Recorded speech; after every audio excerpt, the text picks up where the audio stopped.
За сайн байцгаана уу? Энэ удаад би та бүхэндээ маш олон хэрэглэгч нараас ирдэг асуултын дагуу глобал болон хятад вершнтэй хоёр утасны ялгаа болон хятад вершнтэй утас сонгуул ямар асуудлууд тулгардаг вэ гэдэг талаар тайлбарлаж өгье. За миний урд глобал болон хятад вершнтэй OnePlus 15 утасууд харагдаж байна. За энэхүү хоёр утсыг хоёуланг нь reset хийсэн байгаа. Баруун талд харагдаж байгаа утас бол глобал, харин зүүн талд байгаа нь хятад вершнтэй утас байгаа. За хоёр утсаа хоёуланг нь шинээр асаая. За ингээд хоёр утсаа хоёуланг нь шинээр асаачлаа. Яг дөнгөж асаасны дараа ямар ялгаа гардаг вэ гэхээр глобал дээр болохоор Google, Gemini, Play Store энэ төр бүгд автоматар суусан байдаг. Харин хятад вершн дээр бүх аппликейшнууд маань хятад бичгтээ харагдаж байна. OnePlus утсан дээр бол Play Store суулгахад бол маш амархан. Хятад аппликейшнуудыг ч гэсэн устгахад бол их амархан байдаг. За хэр хурдан суудгийг нь одоо харуулъя. За хамтдаа секунд 50-ад цаг явуулж харъя. За хэр хурдан суудыг харцгаая. Ингээд Wi-Fi-нд холбочлоо. Одоо цагаа эхлүүлье. За ингээд Play Store суучлаа. Одоо үргэлжлүүлээд хятад аппликейшнуудыг яах вэ гэхээр за ингээд бүх аппликейшнуудаа сонгоод тэгэл зүгээр устгах чинь. Одоо ер нь их амархан байгаа үст те. Тэгээ Play Store бол асуудалгүй суучна. Яг глобал утаснасаа ер нь бол ялгаагүй те. За ингээд асуудалгүй суучнаа. За ялгаа нь яг юу юм бэ гэхээр хятад вершн дээр одоо ингээд харьцуулаад харуулъя. Жишээ нь ингээд хөдөлгөөн хийхэд арай тийм юм зөөлөн хурдтай юм шиг харагдаж байгаа биз. Харин глобал утсан дээр болохоор арай нэг жаахан удаан юм шиг те. Тэгж харагдана. За Gemini гэд байдаг шүү дээ тий. AI гэсэн үг. Энэ дээр бол ингэж харагдана. Ингэж гараад ирнэ. Харин хятад дээр нь болохоор өөрийнх нь яг байдаг нь гарч ирнэ гэсэн үг. За бусдаар бол нэг ялгаагүй дээ. Яг л адилхан гэсэн үг. За Gemini ч гэсэн нэг их хэрэглээд байх шаардлагатай. Бас тийм тохиромжтой зүйл биш ээ. Жишээ нь бүгдээр камер руу ороод харцгаая. За ингээд камер руу харахад бол камерын функцүүд байна. За тэгээд 4K-гаар тэгээд ер нь яг л адилхан л да. Тоглоом тоглоход хүртэл тийм их ялгаа байхгүй. Тэгэхээр глобалыг заавал сонгохгүйгээр хятадыг аваад Play Store суулгах нь бол таны мөнгө санхуд маш хэмнэлттэй. За eSIM бол тусдаа заавал одоо процессор гэх юм уу тийм юм байж иж бол ажилдаг. Глобал дээр бол eSIM гэд харагдаж байгаа биз. Харин хятад вершн дээр бол eSIM гэж байдаггүй. Тэгэхээр бол eSIM-ийг дэмжихгүй л гэсэн үг. За OnePlus дээр бол глобал болон хятад вершны ялгаа бол бараг мэдэгдэхгүй. Яг л адилхан. Харин мэдэгдэл жаахан хоцорж ирдэг гэж яриа байгаад байдаг. За тэр бол маш амархан шийдэж болдог.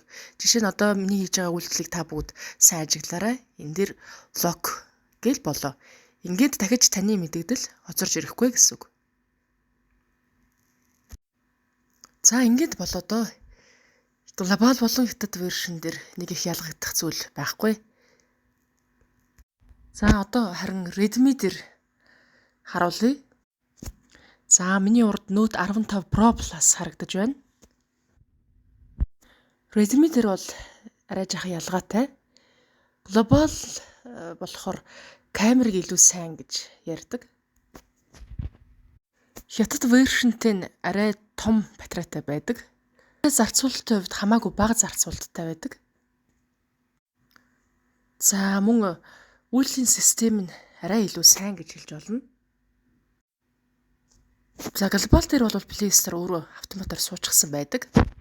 Гэхдээ хятад вершн дээр Play Store-ыг бол мөн л адилхан татаад суулгачих болно. За ганц нэг тохиолдолд бол хятад бичгүүд гарч ирнэ. Гэхдээ тэр тохиргоог бол бүгдийг хаагаад off болго унтраачиж болдог. Ялгаагүй мэдэгдэл хоцрох зэргийг бол саяны заасан аргаар хурдан ирдэг болгож болдгоо. За одоо та бүхэнд ROG-ийн талаар танилцуулъя. ROG-ийн үйлдвэрлэлийн систем дээр элдв нэмэлт зүйл байдаггүй гэх юм уу? Хятад вершн болон глобал вершн ямар ч ялгаагүй. Үйлдвэрлэлийн систем нь Android үйлдвэрлэлийн системтэй маш тун дөхөв, яг бараг ижилхэн гэж хэлж болохоор байдаг учраас зөвхөн Play Store суулгах тохиолдол дээр л ялгаа гардаг. Бусдаар бол яг л адилхан. Тэгэхээр та хэрвээ энэ утсыг сонгох гэж байгаа бол заавал глобал гэхгүйгээр хятад вершныг сонгосон ч ямар ч ялгаа гарахгүй. За Red Magic ч гэсэн муу ялгаагүй.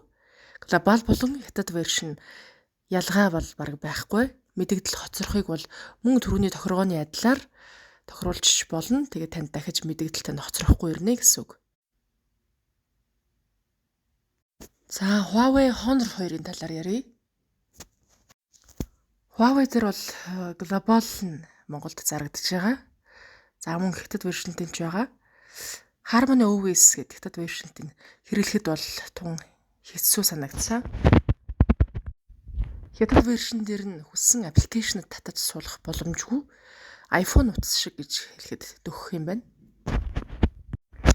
Мэдэгдэл хоцорж ирдэг нь бол бас байгаад идэг. За тэгээд тоглох тал дээр ч гэсэн жаахан дэмжиж өгөхгүй хэцүү байгаад идэг талтай. За та хэрвээ Монголд ашиглах гэж байгаа бол за Harmony OS-тэй буюу хятад вершнтэй Huawei-г битгий аваарай гэж зөвлөмөр байна. За одоо энд та бүгдийг харж байгаа Mate X6 гэдэг хамгийн сүүлд орсон загвар нь харагдаж байна. Энэ бичлэгийг бас өөр Mate X6 дээр бичиж байгаа. За одоо бидний харж байгаачлан бүх аппликейшнууд нь ямар ч асуудалгүйгээр ажиллана. За үүний хувьд бол маш хурдан бас буурдаг талтай байдаг шүү дээ. Тэгэхээр хамгийн боломжийн үнээр хамгийн сайн камер сонгоё гэвэл та хуучин Huawei Apple зохимжтой шүү. За дийлэнх хэрэглэгч нар маань хятад вершнтэй гэхээр жахан цааргалаад асуудалтай гэж ойлгоод байдаг. Нэлээд хэдэн жилийн өмнө бол тийм байсан бол одоо бол өөр болсон. Хэрэглэхэд маш тохиромжтой гэж хэлмээр байна. За эдгээр утаснуудыг та хэрвээ сонирхож байгаа бол манайд бүх утаснууд зарагдаж байгаа гэдгийг бас энэ ташрамд хэлмээр.